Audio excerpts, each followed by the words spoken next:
बाकी इमरजेंसी में कभी होता है कि रात में आपके पास कोई ऐसी मेडिसिन नहीं है, कोई मसनूई मेडिसिन भी नहीं है, नेचुरल मेडिसिन भी नहीं है, तो आपने उसको क्या करना होता है कि आपने ठंडा दूध जी। जो है वो गाय या बकरी का तो क्या ही बात है, ठीक है। मजबूरी में भैंस का भी ले सकते हैं।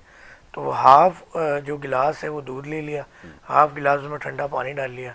ठंडा इतना ज़्यादा भी ना हो कि फ्लू शुरू हो जाए, मगर बिल्कुल ठंडा ठीक हो। है। ठीक है। वो जैसे ही इनटेक करेंगे तो यूरिन पास होगा, जी। और यूरिन एक बल्क क्वांटिटी में पास होगा, तो उससे भी ब्लड प्रेशर जो है वो कंट्रोल सामने आता है। मगर इसमें एक और गलत फहमी है कि हमारे मुल्क में तो हर चीज़ ऐसी हो जाती है कि कोई एक चीज़ के पीछे जब आवाम लग जाए तो वो ये समझते हैं कि बस हिजामा ही सारा इलाज है। सारा इलाज है। तो ये भी मुमकिन नहीं है कि हिजामे में तमाम बीमारियों का इलाज है, मगर उसकी मेंटेनेंस है, मैनेजमेंट है, हेल्प है। वही। यानी फॉर एग्जांपल कि आप फीवर के अंदर अगर किसी को मेडिसिन देते हैं तो पेनाडोल जो है वो हेल्पिंग के तौर पे राइट। कंपलसरी हर पेशेंट को जाती है। प्रोग्राम में आपको एक दफ़ा फिर खुशामदीद कहेंगे। आज मुख्तलिफ मामलात और मौज़ूआत पर अब तक प्रोग्राम में गुफ्तगू हो चुकी है। प्रोग्राम के अंदर हमारे जो मेहमान थे, इससे पहले ब्रेक पे जाने से पहले उनसे हमारी गुफ्तगू हो रही थी कुछ एजुकेशन सिस्टम के हवाले से, और इस वक्त ये प्रोग्राम का आप समझ लीजिए कि तीसरा एक सेगमेंट है, और इसमें हमारे साथ हमारे स्केड्यूल गेस्ट यहाँ पर मौजूद हैं। उन्हें हम खुशामदीद कहेंगे और उनसे हमारी गुफ्तगू होगी इन तमाम मामलात पर, ख़ास तौर पर आपकी सेहत के हवाले से।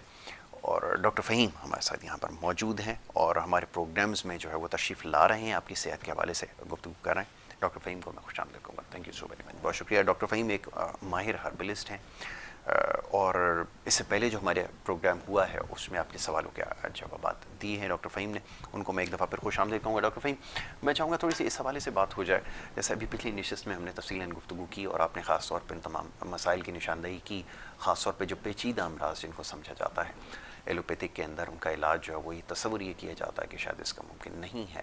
तो और कौन कौन से ऐसे अमराज हैं जिसमें आप समझते हैं कि वो काबिल इलाज हैं? ये एक सवाल जो ये पूछा जाता है ब्लड प्रेशर के हवाले से कि तमाम उम्र जो है वो अगर किसी को मरज़ जो है वो लाहक हो जाए तो वह दवाओं से ही उसको ट्रीट करता है, क्या इसका वाक़तन कोई इलाज मौजूद है? मैं चाहूँगा इसके ऊपर थोड़ी सी गुफ्तगू करें। सबसे पहले तो देखने वाले नाज़रीन को अस्सलामु अलैकुम व रहमतुल्लाहि व बरकातुहू। यासिर भाई आपको भी। वालेकुम अस्सलाम। बात हम अगर ब्लड प्रेशर की बात करें या ब्लड प्रेशर से रिलेटेड जितनी भी बीमारियां इस तरह की मूजिक बीमारियां हैं जो कि लाइफ टाइम इंसान के साथ चोली दामन का साथ दे रही होती हैं, बिल्कुल ठीक है। जब इस पे अमेरिकन रिसर्च अभी रिसेंटली आई है कि ये बीमारियां नहीं, एक सिम्टम है। जी। ये कोई ना कोई आपका बॉडी में फूड के हवाले से, कोई भी आपका लाइफ स्टाइल के हवाले से जो चेंजिंग आती है, या जो केमिकली आप कोई मसनूई डाइट्स ले रहे होते हैं या मेडिसिन ले रहे होते हैं, तो उसके अगेंस्ट ये बॉडी का रिएक्शन है। बिल्कुल ठीक है। अब हमें ये समझना होगा कि हमने इससे कैसे छुटकारा हासिल करना है। यस। अब उसके लिए आपने लाइफ स्टाइल चेंज करना है, अपना जो है डाइट चार्ट को आपने मेंटेन करना है, मैनेजमेंट करनी है, जी जी। तो ये कंट्रोल हो जाता है। हम एक दवा में हमने बनाई हुई है AL के नाम से, ठीक है। तो यकीन करें अल्हम्दुलिल्लाह विद इन 3 डेज कितना भी BP बढ़ा हो कंट्रोल हो जाता है, और 30 to 60 डेज के अंदर ब्लड प्रेशर ख़त्म हो जाता है, यानी बीमारी ख़त्म हो जाती है। क्योंकि ब्लड का प्रेशर तो वेजल्स में रहता ही है, मगर वो जो बीमारी वाला ब्लड प्रेशर कहलाता है, कि जिसको हाइपरटेंशन कहते हैं मेडिकल टर्मिनोलॉजी के, ठीक है। तो वो बेहतर हो जाता है। अब इसके अंदर अगर हम ग़िज़ा के हवाले से बात करें तो एक टिप देता चलूँ, एक नुस्खा बताता चलूँ देखने वाले नाजरीन को, कि आपने अदरक, वही फिर आ जाती है बात अदरक और लहसुन, अदरक तेज़ाबी ना हो, सौंठ हो और लहसुन हो, साथ में पुदीना हो, ठीक है। इसकी आपने चटनी बना लेनी है, आपने शेक कर लेना है इसको हल्का से पानी के साथ, और ये आपने हर खाने के साथ खाना है। ठीक है। और इसमें बहुत ही मामूली सा लाहौरी पिंक सॉल्ट डाल देना है, ठीक है। ताकि जायका भी आ जाए और बेहतरी आ जाए, और इंशाल्लाह इससे कार्डियक डिजीज़ भी रुक जाती हैं। आपके वॉल्स भी अगर कहीं ब्लॉकेज का ख़तरा हो तो वो भी सारा रिलीज़ हो जाता है। तो ये बहुत अच्छा आजमूदा नुस्खा है, तो ये इस्तेमाल करें।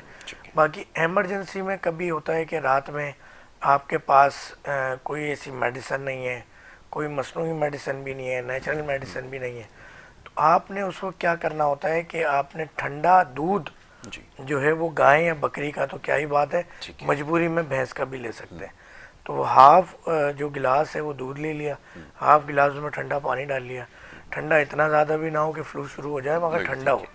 वो जैसे ही इनटेक करेंगे तो यूरिन पास होगा, और यूरिन एक बल्क क्वांटिटी में पास होगा, तो तो उससे भी ब्लड प्रेशर जो है वो कंट्रोल हो जाता है। कंट्रोल हो जाता है, बिल्कुल ठीक और है। वो कोई कपिंग के हवाले से भी कुछ पॉइंट्स होते हैं, पिंडली के पॉइंट हैं, पीछे के अल्काइल अच्छा, मैं उस तरफ आता हूँ अगदाइन। क्योंकि ये भी आपकी स्पेशलिटी है हजामा के हवाले से।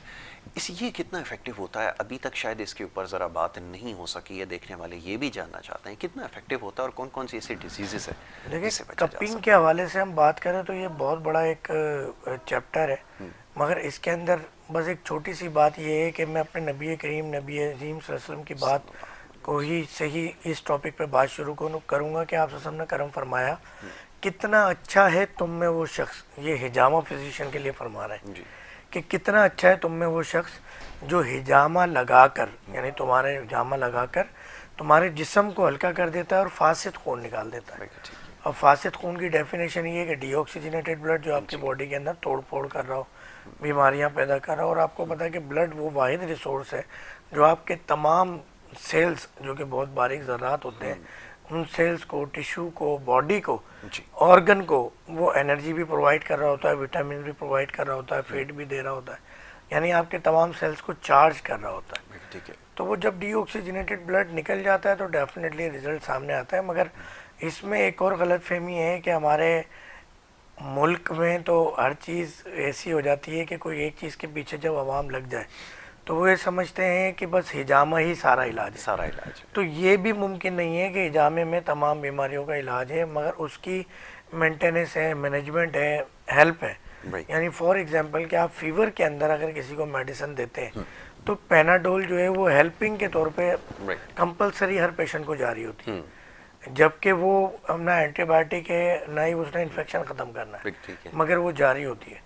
तो इस तरह आप जो भी ट्रीटमेंट लें साथ में कपिंग चाहे तो करा लें, मगर बिल्कुल उसके पीछे भी ना रहें, ये गलत कि 100% इससे जो वो ट्रीट नहीं किया जा सकता, और लेकिन इसकी इम्पोर्टेंस अपनी जगह अपनी है। जगह बिल्कुल मौजूद ठीक है। ब्लड की वजह से ही बॉडी के अंदर कोई जितनी डिजीज़ चीजें ऐसी आती है हैं, कि बिल्कुल उसके अंदर इसका रिजल्ट बहुत आउटस्टैंडिंग है। फॉर एग्जांपल साइकेट्रिक डिसऑर्डर के अंदर, एंजाइटी डिप्रेशन के अंदर, या पेन के हवाले से कहीं पेन मैनेजमेंट के अंदर कपिंग का बहुत अच्छा रिजल्ट है। आर्थराइटिस के अंदर खास तौर पे लोगों ने बड़ी आर्थराइटिस के अंदर भी बहुत अच्छा रिजल्ट है। और फिर हम अगर बात करते हैं ब्लड प्रेशर की, आपने बात की, तो अगर किसी का ब्लड प्रेशर 200 प्लस भी हो, आप उसको पिंडली के, और ये याफूक पॉइंट कहलाता है, ये बिल्कुल सर का सेंटर जो पीछे का हिस्सा होता है, जी। अगर ये एक पॉइंट लगा दें और हेल्पिंग के तौर पे 2 अकदाइन और अल्काहिल लगा दें तो फ़ौरन ब्लड का प्रेशर जो है वो कंट्रोल में आ जाता है। सी तो अगर इमरजेंसी में कोई नियर बाय आपका कपिंग थेरेपिस्ट मौजूद हो या आप घर में कोई अच्छा हो एक्सपर्ट, तो ये आप करवा सकते हैं। अच्छा, ये अंडरस्टैंड करना ज़रूरी है कि कौन सा पॉइंट किसके लिए काम करता है, क्योंकि लोग ज़्यादा इस बारे में फेमिलियर नहीं होते या जानते नहीं हैं,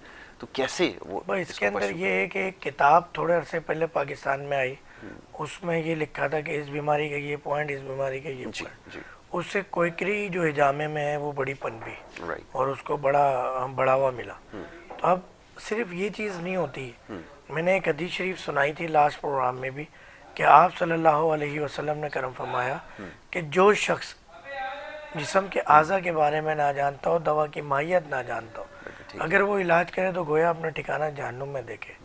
कपिंग के अंदर ऐसे पॉइंट भी है कि अगर वो आपने लगा दिया और उस वक्त वो पेशेंट उस मिजाज के बरखिलाफ चल रहा है या बॉडी कंडीशन कुछ हो रहा है तो उसकी मौत भी वाक़या हो सकती है। बिल्कुल ठीक है। हमारे यहाँ गुरु मंदिर पे एक साहब थे, उनके बड़े भाई हिजामा किया करते थे, उन्होंने अपना ही लगवाया, अच्छा। शायद अपने घर वालों से या फैमिली किसी मेंबर से, तो वो एक्सपायर हो गए थे।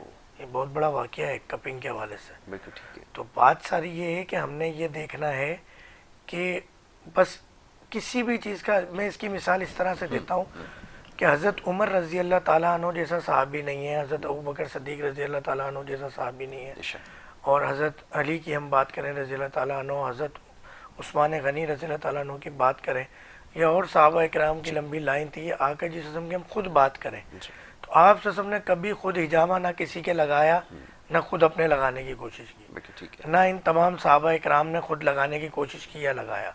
तो अगर हिजामा इतना ही आसान काम था और इसके पॉइंट्स और चीज़ें सारी डायग्नोज, तो वो तो फिर सब लगाते, सब लगा लेते, भाई सुन्नत है, सवाब है, बिल्कुल ठीक है, कोई नेकी ना जाने देते अपने हाथ से। तो आप सल्लल्लाहु अलैहि वसल्लम ने हमेशा माहिर हिजामा करने वाले को तलब फरमाया।